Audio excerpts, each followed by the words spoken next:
لله الحمد لله رب العالمين والصلاة والسلام على أشرف الأنبياء والمرسلين وعلى آله وأصحابه أجمعين أما بعد. அன்பார்ந்த அல்லாஹ்வின் நல்லடியார்களே, இன்றைய தினம் சூரத்துல் கலம் ஓதப்பட்டது. அதில் அல்லாஹ் ஜல்ல ஷானஹு தஆலா நாம் பயன்படுத்தக்கூடிய, நாம் எழுதக்கூடிய பேனாவை பற்றி புகழ்ந்து சொல்கிறார். நூன் வல் கலமி வமா யஸ்துரூன், மைக்கூடு இன்னும் பேனா, அது எழுதக்கூடிய எழுத்துக்கள் மீது சத்தியமாக என்று அல்லாஹ் தஆலா சொல்கிறார். அன்புக்குரியவர்களே, இந்த உலகத்திலே அல்லாஹ் ரப்புல் ஆலமீன் முதலாக படைத்தது பேனாவைத்தான். கோடான கோடி படைப்புகளுக்கு முன்னால் முதல் படைப்பாக அல்லாஹ் தஆலா பேனாவைத்தான் படைத்தார். காரணம் என்னவென்று சொன்னால், பேனாவின் மூலமாகத்தான் மனித சமுதாயம் சிறப்பு பெற முடியும் என்ற அடிப்படையிலே அல்லாஹ் ஜல்ல ஷானஹு தஆலா மனித சமுதாயத்தை படைப்பதற்கு முன்னாடியே பேனாவை அல்லாஹ் படைத்தான். இதை பற்றி நபிகள் நாயகம் ஸல்லல்லாஹு அலைஹி வஸல்லம் அவர்கள் சொல்கிறார்கள், அவ்வல் மா ഖலகல்லாஹு அல் கலம, அல்லாஹ் தஆலா படைத்ததிலே ஆரம்ப படைப்பு பேனாதான். அந்த பேனாவை பார்த்து அல்லாஹ் சொன்னான், ஃபக்துப், நீ எழுதுவீராக. அந்த பேனா கேட்டது, யா ரப்பி மா அக்துப், ஓ ரப்பே, ஓ ரச்சகா, நான் என்ன எழுத வேண்டும்? அல்லாஹ் சொன்னான், உக்துபுல் கத்ர அலா குல்லி ஷைஇன், எல்லா படைப்புகளுடைய விதியை நீ எழுதுவீராக என்று அல்லாஹ் அந்த பேனாவுக்கு கட்டளை போட்டார்.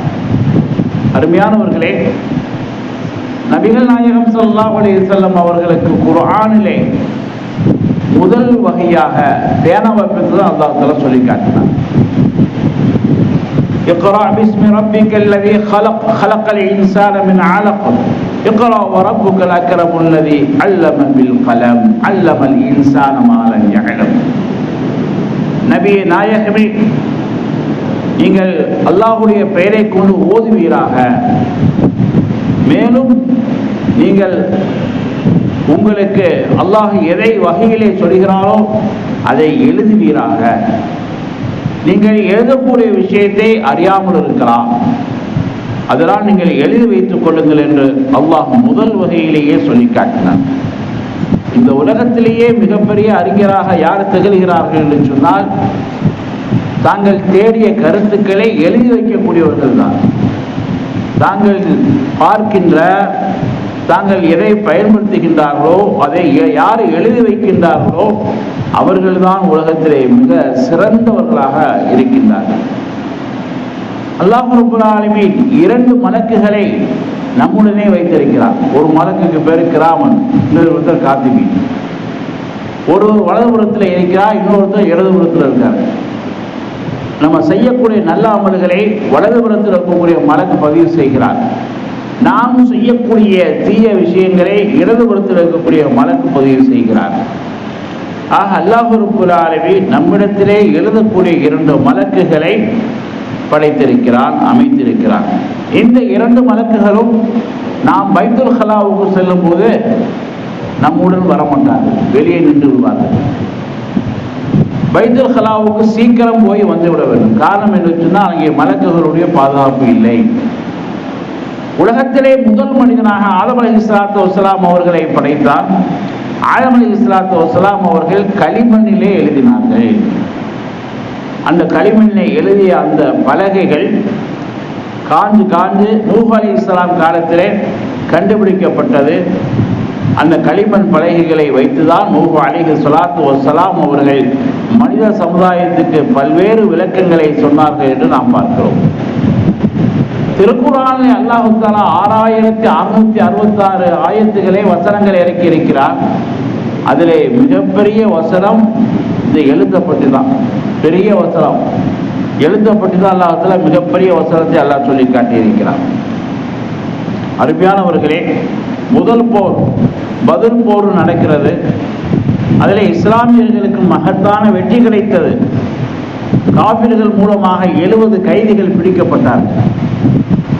சஹாபாக்களிடத்தில் நபி ஸல்லல்லாஹு அலைஹி வஸல்லம் ஆலோசனை செய்கிறார்கள், இந்த 70 காபிரான கைதிகளை என்ன செய்யலாம் என்று. பிணையத் தொகை வாங்கி கொண்டு விடுவித்து விடலாம் என்று சொல்லுகிறார்கள்.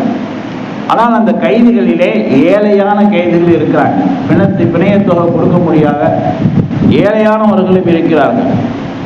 அவர்களை பார்த்த நபிகள் நாயகம் ஸல்லல்லாஹு அலைஹி சொன்னாங்க, நீங்கள் பிணையத் தொகையை கொடுக்க முடியலையா, அபராத தொகையை கொடுக்க முடியலையா, மதீனாவில் இருக்கக்கூடிய முஸ்லிமான 10 சிறுவர்களுக்கு கல்வியை கற்றுக் கொடுங்க, அதை நான் பிணையத் தொகையாக ஏற்றுக்கொள்கிறேன் என்று நபிகள் நாயகம் ஸல்லல்லாஹு அலைஹி வஸல்லம் சொன்னாங்க. அப்போ காஃபிர்கள் மூலமாக கூட நம்ம கல்வியை கற்றுக்கலாம். ஸ்கூலில் அப்படித்தானேங்க, வாத்தியார் காஃபிராக இருக்கார், நம்ம கல்வியை கற்றுக்கிறோம்ல. அப்போ நல்ல விஷயங்கள் எங்கிருந்தாலும் எடுத்துக்கொள்ளலாம் என்பதைத்தான் நம்முடைய இஸ்லாமிய மார்க்கம் சொல்லி காட்டியிருக்கிறது. ஆரம்ப காலத்திலே மக்காவிலே எழுதக்கூடியவர்கள் வெறும் 17 பேர் தான் இருந்தார்கள். நாயகம் ஸல்லல்லாஹு அலைஹி வஸல்லம் அவர்கள் தங்களிடத்தில் இஸ்லாத்தை தழுவிய அந்த சஹாபா பெருமக்களுக்கு எழுதுவதை கற்றுக் கொடுத்தார்கள், கல்விகளை ஆர்வப்படுத்தினார்கள்.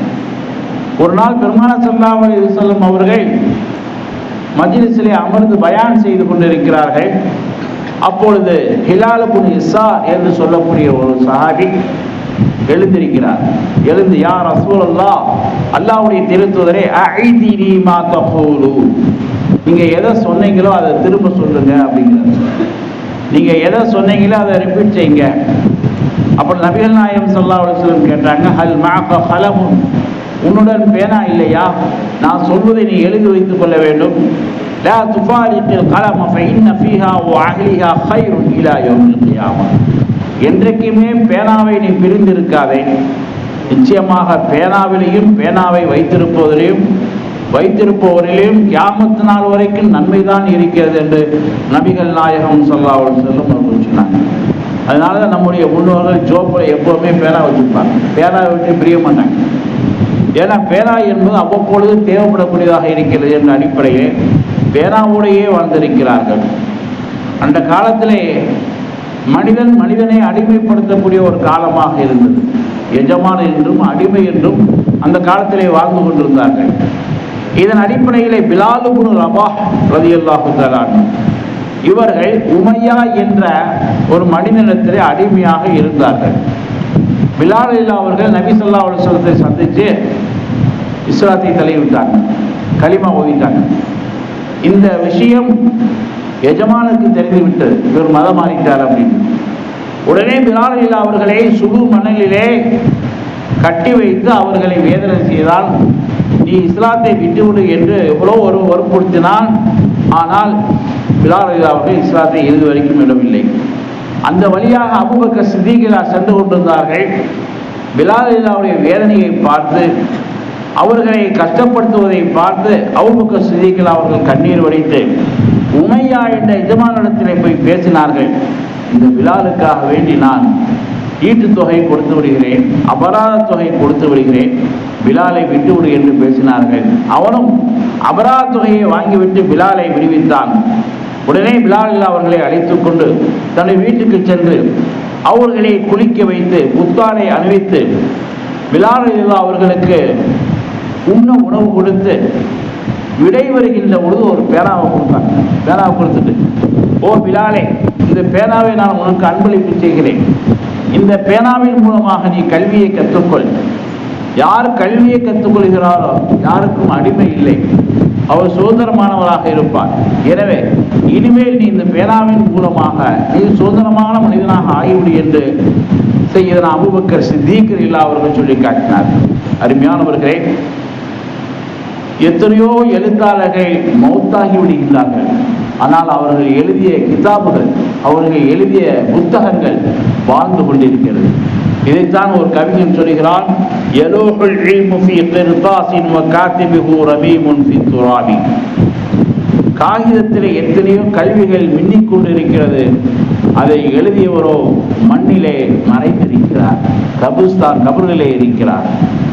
ஆக நாம் ஒரு எழுத்தாளராக இருந்தால், நாம் ஒரு புத்தகத்தை படைத்து விட்டால், புத்தகத்தை எழுதிவிட்டால், நாம் இல்லை என்றாலும் அந்த புத்தகம் இருந்து கொண்டே இருக்கும். அதை படிப்பவர்கள் பயன் பெறுவார்கள், அதன் மூலமாக நமக்கு நன்மை வந்து கொண்டே இருக்கும். பேனாமுனை உயர்ந்ததா வால்முனை உயர்ந்ததா என்று சொன்னால் வால்முனையை விட பேனாமுனைதான் உயர்ந்தது என்று ஒரு அறிஞர் சொல்லி காட்டுகிறார்.